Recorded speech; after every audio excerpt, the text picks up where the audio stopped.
Em um passado glorioso, um grande imperador havia levantado o Império de Troia e, sob seu governo, expandiu e levou a imponência dos cavaleiros ao mundo digital.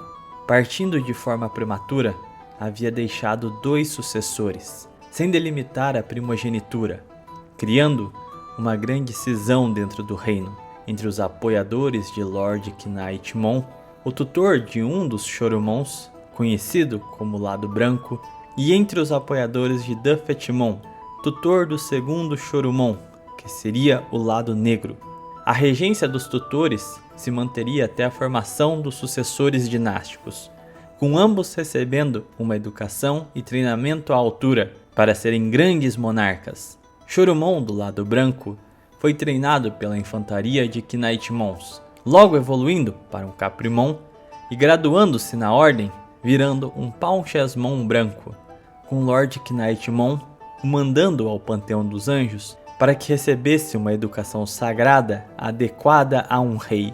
Na região angelical, aprendeu a ser temente a Deus e sobre o dever de um monarca, como mantedor da paz e da justiça, recebendo também o treinamento militar típico do Panteão, com direito a reuniões com o próprio grande arcanjo Serafimon, evoluindo para um Knight-Chasmon.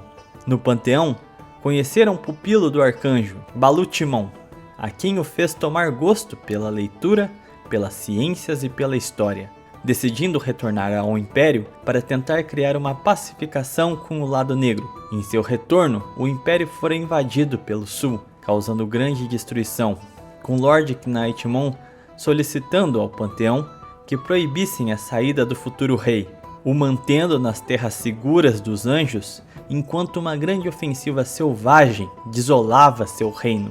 Esperou impacientemente o fim da guerra, e assim que pôde retornar, estava irado com seu tutor, decidindo ir diretamente a Duffet-Mon tentar costurar um acordo dinástico. Durante a guerra, o reino havia conseguido avançar com seu processo de unificação, cessando a guerra civil e sendo instaurado o Tratado dos Cavaleiros Reais, unificando a defesa e a governança. Sendo bem recebido pelo regente do Lado Negro, o grande estrategista recebeu um bom aconselhamento.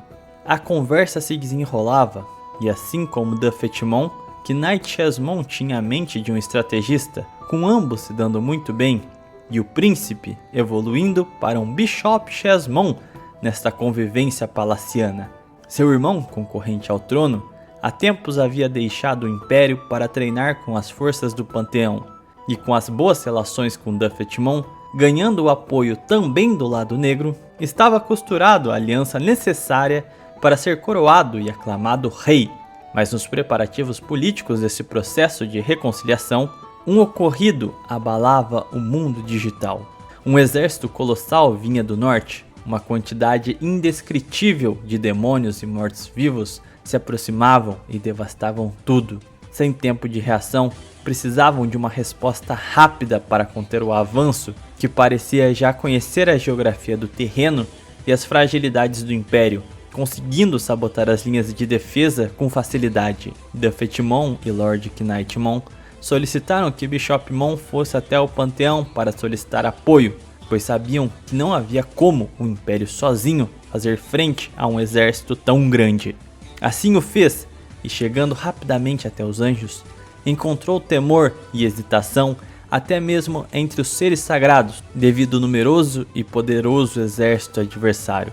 Bishop-Chasmon garantiu que formularia uma estratégia ofensiva infalível, e caso o Panteão salvasse o Império naquele momento, teriam a lealdade dos cavaleiros, que serviriam como espadas de Deus pelo resto da história.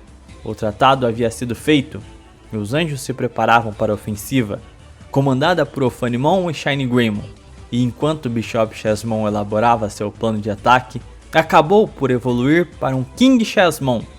A invasão do grande aristocrata demoníaco, Murmucus-Mon, tinha êxito e haviam chegado à capital do Império, conseguindo derrotar Duffet-Mon e Lord Knight-Mon. Já sem moral, quase entregando a guerra, via o seu rei retornar com um poderoso exército de anjos, que, aplicando um cerco contra as forças malignas, ia destruindo um a um, garantindo uma resposta à altura, revigorando o moral das tropas de cavalaria. O Império se levantava e punha fim à Marcha da Morte de Murmucusmon com uma virada milagrosa que aclamavam o monarca como um rei santo devido à sua estratégia mirabolante que salvara o Império. King Chesmon é aclamado rei por unanimidade e, enfim, o Império era unificado sob uma única coroa, pondo fim à divisão que trazia ruína, consagrando o reino agora sob um novo nome batismal: Sacro Império Chesmon.